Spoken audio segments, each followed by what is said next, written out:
मेरा नाम अनामिका है। मैं राजस्थान की रहने वाली हूँ। आज मैं आप सभी के साथ अपनी भाभी की एक दुख भरी लव स्टोरी शेयर करना चाहती हूँ। प्लीज़ आप सभी से यही रिक्वेस्ट है कि इसे एक बार पूरा सुनिएगा। शादी के बाद जब उससे मिली तभी घुल मिल गई थी। मेरी भाभी का नाम पल्लवी है। ये बात लगभग 2013 की है, जब वो गांव में थी। घर में पूजा थी। उस पूजा में एक हैंडसम सा लड़का भी आया था और भाभी के बिल्कुल सामने बैठकर लगातार भाभी को घूरे ही जा रहा था। भाभी को शुरू में तो वो लड़का और उसकी हरकतें बड़ी अजीब लगी, पर फिर भी उन्होंने इग्नोर कर दिया। कुछ देर बाद वो लड़का भाभी को और भी घूरने लगा। पल्लवी भाभी को अब दिक्कत होने लगी और वो उसे मन ही मन अनाप शनाप बकने लगी। पूजा खत्म होने के बाद इत्तेफाक से वो भाभी से अकेले में टकरा गया। वो भाभी से कुछ कहने ही जा रहा था कि भाभी ने बिना उसकी सुने ही उसके गाल पर एक जोरदार थप्पड़ जड़ दिया। थप्पड़ इतना जोरदार था कि लड़के के गोरे गालों पर भाभी के उंगलियों के निशान छप गए। वो लड़का बहुत डर गया और चुपचाप सर झुकाकर वहां से चला गया। अगले दिन पल्लवी भाभी को अपनी हरकत पर बहुत पछतावा होने लगा। वो सोच सोच के परेशान होने लगी कि उसे मारना नहीं चाहिए था, ये मैंने गलत कर दिया, वगैरह वगैरह। अब पल्लवी भाभी उसे हर पल याद करती रहती। ऐसा लग रहा था कि थप्पड़ उसके गाल पर पड़ा है, पर चोट इनके दिल पर लगी है।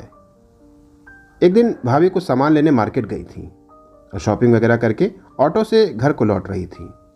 तभी उन्हें दूर किसी दुकान पर खड़ा वही लड़का दिखाई दिया। वो ऑटो से उतरकर उसके पास जाके उससे माफ़ी मांगना चाह रही थी, पर मजबूर थी क्योंकि वो मम्मी के साथ गई थी। उस लड़के की एक झलक दिखने के बाद अब वो उसे और भी ज़्यादा याद करने लगी और बेचैन रहने लगी, पर वो लड़का उन्हें कहीं नहीं दिखाई दिया। एक दिन भाभी की छोटी बहन का जन्मदिन था, तो घर में पार्टी रखी गई थी। घर के सभी लोग पार्टी में मस्ती कर रहे थे। भाभी भी लगभग मस्ती में उसे भूल ही गई थी, पर तभी अचानक से वो लड़का सामने आ गया। अब भाभी को तो लगा जैसे उनकी मुराद पूरी हो गई हो। उसे देखते ही उनके चेहरे की रंगत कई गुना बढ़ गई। इस बार नज़र मिलते ही उसने भाभी को हाय कहा, तो भाभी ने भी उसे मुस्कुराकर हाय का रिप्लाई दिया।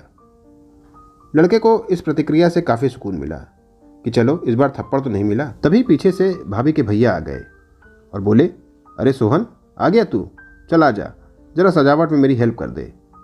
कुछ देर बाद उसने अच्छे से सब सजा दिया, तो भाभी ने उसकी तारीफ करते हुए कहा, वाह, बहुत अच्छी सजावट की है तुमने तो। वो लड़का भी मुस्कुराने लगा। कुछ देर बाद केक वगैरह कट गया, सभी एंजॉय कर रहे थे। तभी मौका देखकर सोहन ने भाभी को प्रपोज कर दिया और बोला कि पल्लवी, मैं तुमसे बहुत प्यार करता हूँ। तो भाभी ने कहा, मैं सोच के बताती हूँ। हालांकि प्यार का फूल तो भाभी के सीने में भी खिल ही चुका था, पर फिर भी वो तुरंत न बोलकर बताती हूँ कहकर शर्मा कर चली गई। कुछ दिनों बाद से दोनों की प्रेम कहानी शुरू हो गई, पर उन्हें क्या पता था कि वो दोनों एक बहुत बड़ी मुसीबत में फंसने वाले। 6 महीने बाद ही भाभी की शादी हो गई और वो दोनों एक दूसरे से अलग हो गए। दोनों बहुत रोए, पर किस्मत से कौन जीत सकता है। दोनों ने ही अपने हाथ की नसें काट ली। दोनों ही हॉस्पिटल में एडमिट हुए, फिर कुछ दिनों में ठीक भी हो गए। फिर एक दिन मैंने देखा कि कमरे में भाभी बहुत रो रही हैं। मैंने उनसे पूछा तो उन्होंने आंसू पोंछते हुए कुछ नहीं कहकर बात टालने की कोशिश की, पर मेरे ज़बरदस्ती करने पर उन्होंने मुझे सब बता दिया।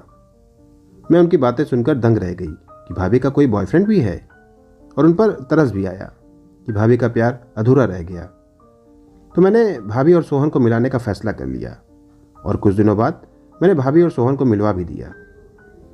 वो दोनों मिलकर बहुत रोए और एक दूसरे को पकड़कर खूब चूमने लगे। अब वो दोनों अधिकतर ही मिलते हैं, पर घर पर किसी को कुछ नहीं पता है, यहाँ तक कि मेरे भैया यानी पल्लवी भाभी के पति को भी नहीं पता है। अब मैंने सही किया या गलत ये मुझे नहीं पता, पर भाभी को उनके प्यार से मिलवा के मुझे बहुत सुकून मिला है। तो दोस्तों, आज की हमारी कहानी यहीं पर समाप्त होती है। अब मैंने सही फैसला किया है या गलत, इसका फैसला आप लोग कमेंट सेक्शन में कमेंट करके ज़रूर बताएं। वीडियो को बिना सोचे ही लाइक कर दें और चैनल को भी सब्सक्राइब कर लें।